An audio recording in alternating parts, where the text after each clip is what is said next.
274 de notre ère à Rome, séjour de triomphe pour l'empereur Aurélien qui a rétabli sa domination sur l'Orient. On célèbre ses victoires en faisant défiler les vaincus. L'événement est attendu avec frénésie par l'ensemble du peuple romain.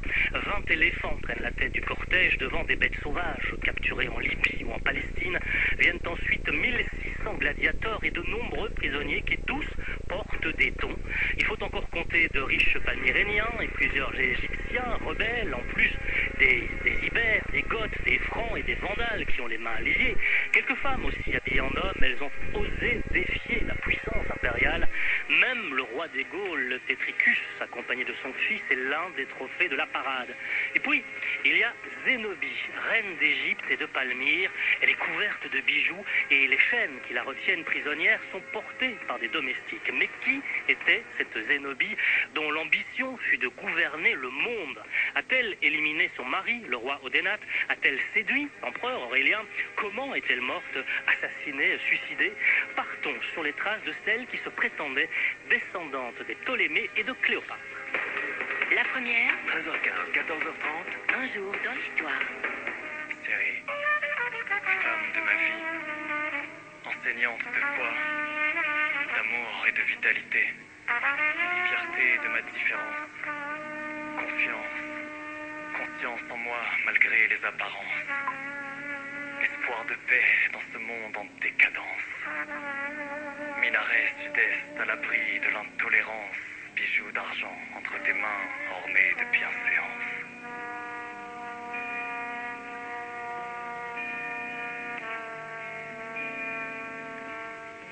Un jour dans l'histoire, sur la première, Laurent de Hosset. Voilà un texte ici, Syrie, écrit, interprété par Rohan Hussein, puisque c'est dans cette région que nous allons nous établir maintenant avec Violaine Vanoyek. Bonjour Violaine.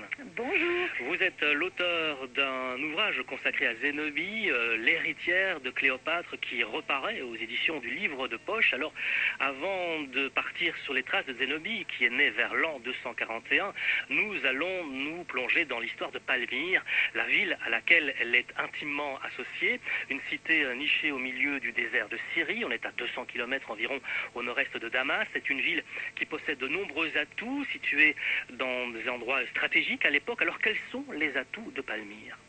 Ah, les atouts de Palmyre. Alors, à l'origine, c'est évidemment une source, la source FK, qui permettait justement d'avoir une végétation absolument extraordinaire. Donc, Palmyre est située, en fait, est très très bien située pour le passage des caravanes. Donc, c'est une cité qui est devenue au IIIe siècle extrêmement riche, voire l'une des cités les plus riches du monde, parce que tous les caravaniers faisaient escale à Palmyre, et d'ailleurs, ils payaient des taxes pour pouvoir y séjourner ou pour pouvoir vendre sur les marchés, des taxes qui étaient assez élevées. D'où l'intérêt des Romains et des Parthes, ennemis, les deux ennemis, pour cette cité qui était évidemment située en plein désert.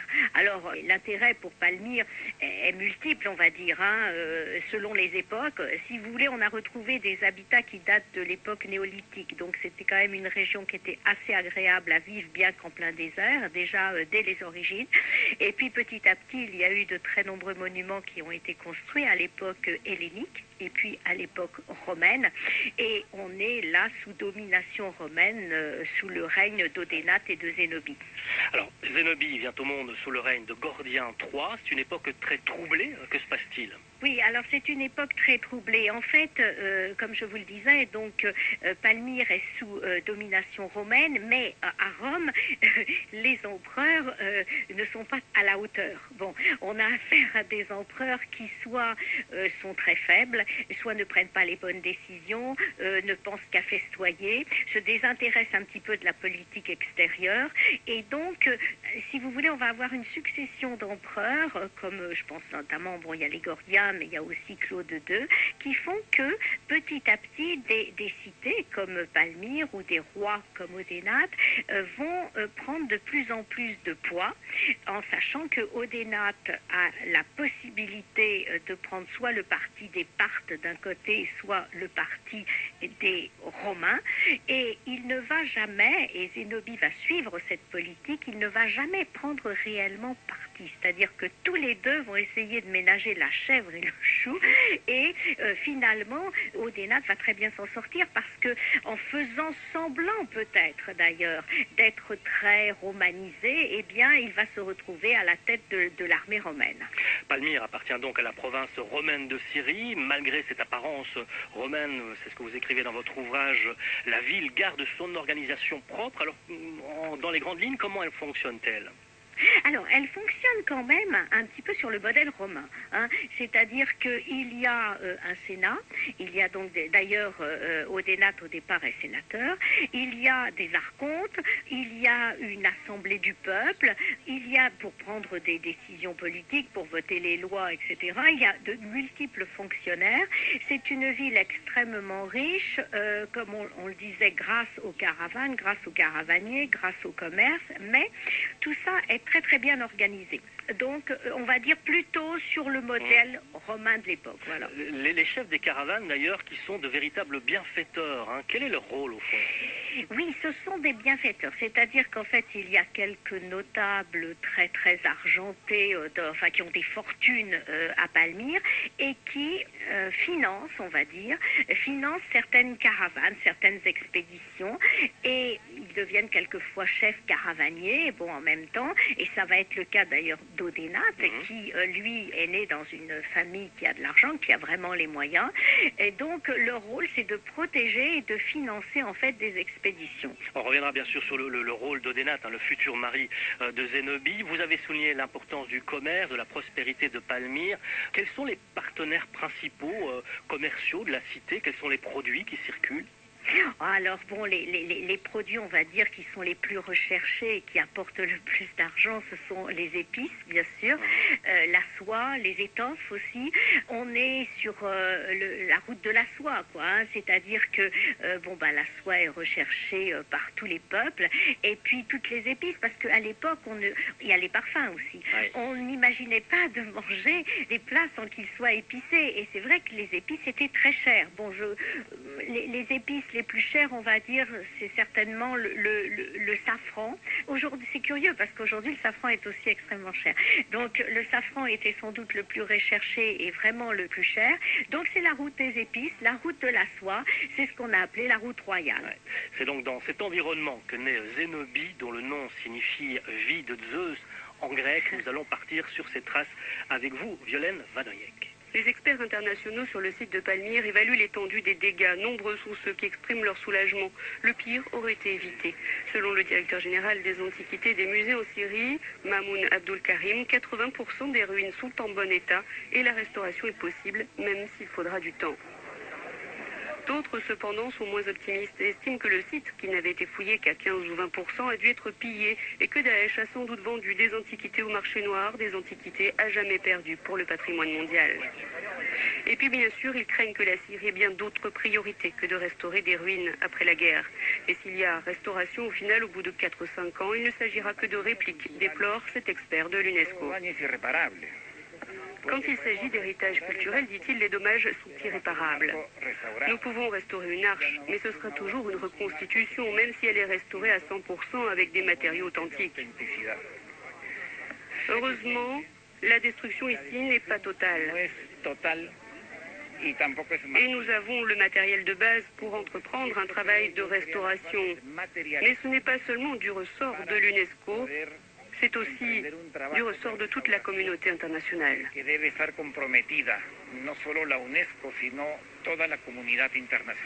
Un jour dans l'histoire. Sur la première. Voilà, extrait d'un reportage d'Euronews le 6 mai 2016 avec des experts de l'UNESCO sur la situation à Palmyre qui a beaucoup souffert bien sûr de la folie terroriste. Alors nous sommes au IIIe siècle avant notre ère avec vous. Si allez-y, je puis me permettre. Alors oui, d'abord l'invasion des sites archéologiques, il n'y a pas que Palmyre qui a été touché évidemment, et malheureusement ce qui est arrivé à toute la population, ce qui est prioritaire, aurait pu sans doute être évité. Aujourd'hui, je me permets juste de vous dire qu'à Palmyre, effectivement, le temple de Bel a été détruit et effectivement, on va le reconstruire à l'identique, mais ce sera jamais l'authentique, on va dire. Et puis le reste est relativement bien conservé, voilà.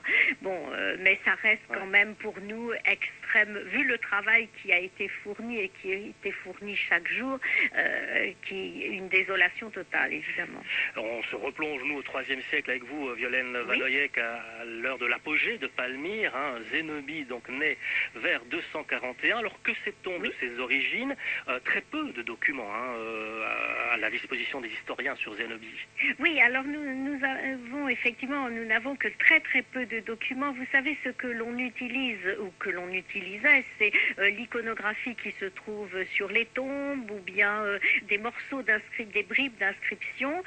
Alors sur Zénobie, eh bien nous savons qu'elle avait une mère qui était apparemment assez séduisante et qui est morte jeune, qui est resté un exemple quand même pour Zénobie, et puis son père, qui semble-t-il était fortuné, suffisamment fortuné pour lui donner une éducation extrêmement poussée.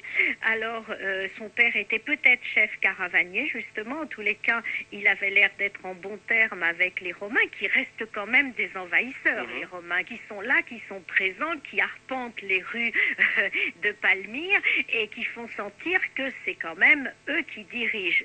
Et je pense que Zénobie, d'ailleurs très jeune, a mal supporté cette domination, mais enfin son père est obligé de faire bonne figure, et donc elle voit des responsables romains venir chez elle régulièrement. Alors elle a eu donc probablement une très bonne éducation. D'ailleurs elle parlait plusieurs langues. Elle avait une grande admiration apparemment aussi pour les Cléopâtres, les Ptolémées, et puis les fameuses reines syriennes qui avaient épousé les Sévères, enfin des femmes qui étaient des maîtresses femmes, toutes cultivées et qui aimaient les arts. Et on sait que plus tard, elle organisera des sortes de salons où elle réunissait, comme le faisait également Ptolémée, Philadelphe ou autres, eh bien, les savants du monde entier. Et cette attirance pour l'Égypte, d'ailleurs, va lui donner l'idée de se proclamer, au fond, descendante des Ptolémées et des Cléopâtres, précisément.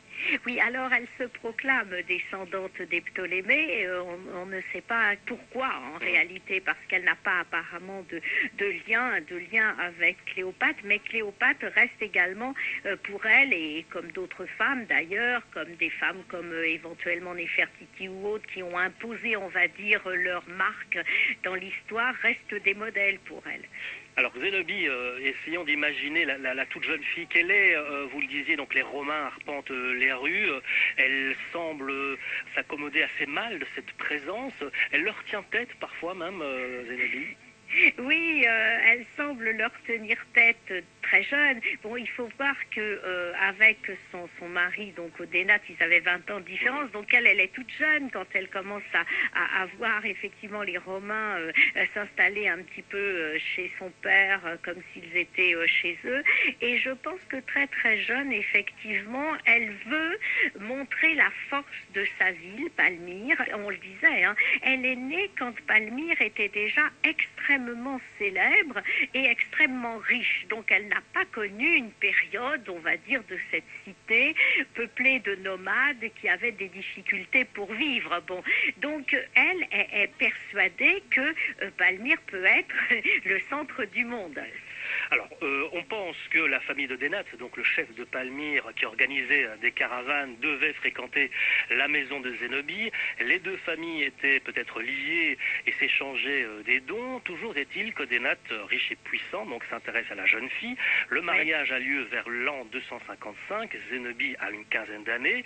Son mari en a 22 plus. Alors très tôt, elle fait montre de son ambition. Elle tente d'influencer son mari dans ses décisions.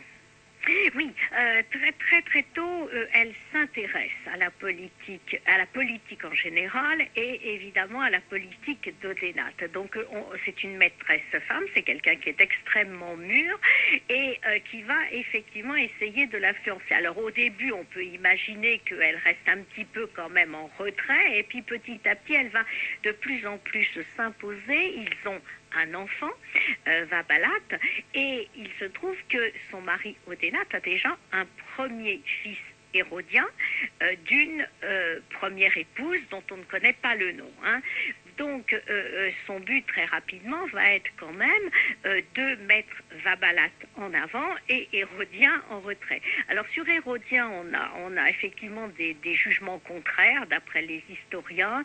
Soit il serait efféminé et inintéressant, soit au contraire il serait courageux et se serait illustré dans l'armée. Donc on ne sait pas finalement qui était cet Hérodien. C'est une figure assez pâle finalement, qui accompagne quelquefois son père dans les campagnes, mais qui n'affronte jamais réellement Zénobie. Toujours est-il que Zénobie sent l'opportunité à la fois, elle, de s'affirmer auprès d'Odénate et d'affirmer éventuellement ses idées politiques, et puis aussi de mettre son fils en avant très jeune. Ouais. Alors elle est elle-même une mère très très jeune, alors elle a l'ambition pour son fils, mais est-ce qu'elle est une bonne mère? Quelle mère est-elle? Est-ce qu'on a des documents là-dessus?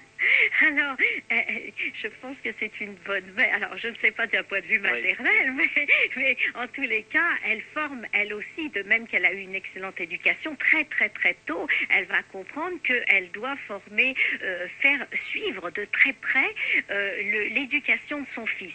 Alors, elle a été entourée aussi de professeurs absolument géniaux, formidables. Bon, elle a été entourée de philosophes et autres, et donc elle va donner ce même genre on va dire, d'éducation à son fils. Et puis, surtout, comme elle a quand même dans sa tête, il est évident que son fils va devenir un jour roi de Palmyre, donc elle a conscience qu'il faut le former à la chasse, à la guerre, etc. Donc, elle lui donne une éducation propre à diriger un jour le royaume de Palmyre. Vous évoquez la bonne éducation de Zénobie. Il faut évidemment souligner, Violaine Vanhoenack, qu'à l'époque, seuls les garçons allaient à l'école. Hein. Oui, normalement, seuls les garçons allaient à l'école, et donc elle va avoir la même éducation à la maison, justement grâce à des maîtres philosophes qui souvent donnent des cours. Ce sont des maîtres itinérants, hein, la plupart du temps grecs, et qui vont venir donner des cours chez elle, en sachant qu'elle a plus d'attirance pour tout ce qui est hellénique, beau, que d'attirance, vous l'avez compris, pour les Romains et Rome qui sont un peu plus russes. Il faut imaginer évidemment la cour assez exceptionnelle qu'elle va réunir en son palais de Palmyre. C'est absolument insensé. On peut, voilà, je vous parlais de Ptolémée Philadelphe et d'Arsinoé qui avaient fait la même chose. Il y a également Cléopâtre. Ce sont des femmes comme ça qui aiment tenir salon et surtout s'entourer des plus grands savants du monde, que ce soit des géographes, que ce soit des philosophes ou autres. Donc, si vous voulez, c'est vrai qu'elle s'enrichit de tout ça. Et du coup, Palmyre, eh bien, est incontournable. C'est-à-dire que tout le monde doit venir à Palmyre. Vous vous rendez compte quand même que cette petite cité à l'origine, qui est en plein désert, située en plein désert, va devenir presque, comme je vous le disais, le centre du monde, parce que pendant ce temps-là, eh bien, Rome perd vraiment de son éclat avec des empereurs qui sont fades. Et on y reviendra à ces empereurs. L'ambition de Zénobie ne faiblit pas, elle va pouvoir la mettre à l'épreuve, alors que Sapor ou Chapour, le roi des Sassanides, une dynastie perse, convoite les territoires romains de Palmyre. On y vient avec vous, Violaine Vanhoenack. Les Romains vivent dans la peur constante des attaques barbares venant de toutes parts. Au plus fort de la crise, les insurgés prennent le pouvoir et mettent l'Empire à mal en le divisant, jusqu'à ce qu'arrive un nouveau dirigeant, Aurélien. Il permettra à l'Empire disloqué de retrouver son unité, en ayant recours à sa plus grande réserve d'hommes forts, l'armée. Un jour dans l'histoire, sur la première.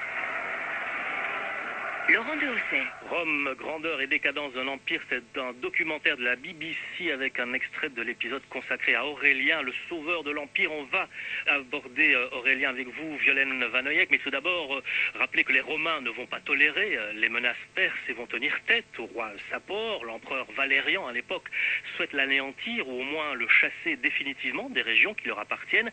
Alors quel rôle le mari de Zénobie, Odénate, puissant prince de Palmyre, va-t-il jouer ? Alors, Odénate, attention, est quelqu'un quand même qui est extrêmement brillant et surtout brillant sur le champ de bataille. Donc, à plusieurs reprises, et notamment quand l'empereur Valérien est à Rome, se trouve à Rome, et qu'il refuse d'aller combattre lui-même au départ Sapor, eh bien, c'est Odénate qui se propose à combattre à sa place. Et puis finalement, Valérien arrive, mais Valérien perd une bataille décisive. Alors, Odénate reçoit le commandement de l'armée romaine et lui va l'emporter contre Sapor. Il va l'emporter à plusieurs reprises contre Sapor, ce qui n'est pas une mince affaire, parce que Sapor avait une armée qui était considérable et très puissante. Et c'était quelqu'un d'extrêmement cruel et qui ne ménageait personne. Donc, ces victoires sont très importantes. Et puis, malheureusement, comme on le sait, eh bien, Odénate va être tué, ainsi que son fils Hérodien, donc une disparition, des disparitions qui restent assez mystérieuses. On ne sait pas s'il était assassiné en 267 environ.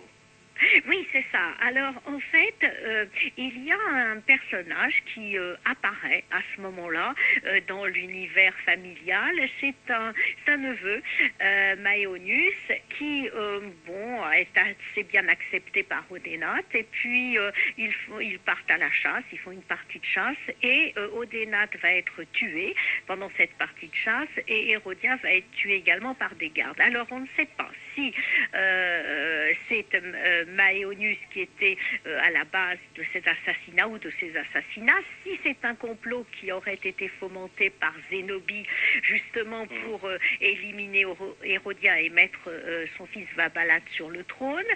En fait, on ne sait pas qui a décidé de ces deux morts, mais ils disparaissent quasiment en même temps. Ouais. Alors les funérailles d'Odénate se sont organisées en grande pompe. Alors la question, bien sûr, qui pour succéder au mari de Zénobie? Alors, qui pour succéder? Eh bien, c'est Vabalate. Mais Vabalate est évidemment encore tout jeune. Donc, c'est Zénobie qui va diriger quasiment à sa place. Alors, est-elle acceptée dans ce rôle de dirigeante? Alors, oui, elle est relativement bien acceptée. J'allais dire que même si elle n'était pas acceptée, elle sait se faire accepter. C'est quelqu'un qui s'impose de toute façon et qui a des idées bien arrêtées. Et l'idée de Zénobie à ce moment-là, bon, il faut dire que là, véritablement, Odénate s'était montré très très brillant à la tête de l'armée romaine, les Romains en dessous de tout. Donc, Zénobie est persuadée que Palmyre peut conquérir la Méditerranée, voire le monde entier, et très très vite, son ambition va devenir incommensurable. Enfin, c'est absolument insensé. Cette petite gamine, enfin, elle a une trentaine d'années, hein, excusez-moi, mais bon, c'est quand même une femme absolument incroyable qui est persuadée de pouvoir dominer le monde. Alors, elle entend en effet devenir aussi la reine d'Égypte, une nouvelle Cléopâtre. Alors, pratiquement, Violaine Vanoyek, comment va-t-elle s'y prendre et va-t-elle y parvenir? Oh bah écoutez, c'est tout simple, enfin c'est tout simple, c'est tout simple sur le papier.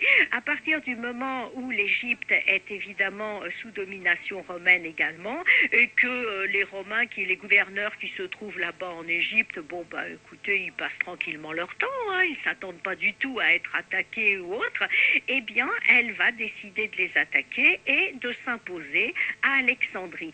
Alors c'est absolument insensé, parce que regardez la fourberie. Odénate était déjà très fourbe, mais alors, comparé à Zénobie, ce n'est rien. La fourberie de cette femme qui est capable d'envoyer un message d'amitié à Rome, à l'empereur, en lui disant tout va bien, et pendant ce temps-là, elle va attaquer les gouverneurs romains à Alexandrie, et elle s'impose, mais très facilement à Alexandrie, et la voilà reine d'Égypte. À Rome, les empereurs se succèdent. Un Galien a été assassiné. Son successeur, Claude, que l'on appelle le Gothique parce qu'il a vaincu les Goths et dont on ne sait s'il est impliqué dans l'assassinat de son prédécesseur, ne règne que 2 ans. Il est victime de la peste en 270. Il sera remplacé par son frère, Quintilius, qui disparaît après quelques jours, assassiné lui aussi, ou suicidé. Les historiens ne sont pas tous d'accord. Aurélien donc monte sur le trône. Alors quels seront les rapports entre Aurélien et Zénobie? C'est très intéressant. C'est ce que nous allons voir avec vous, Violaine Vanoyek.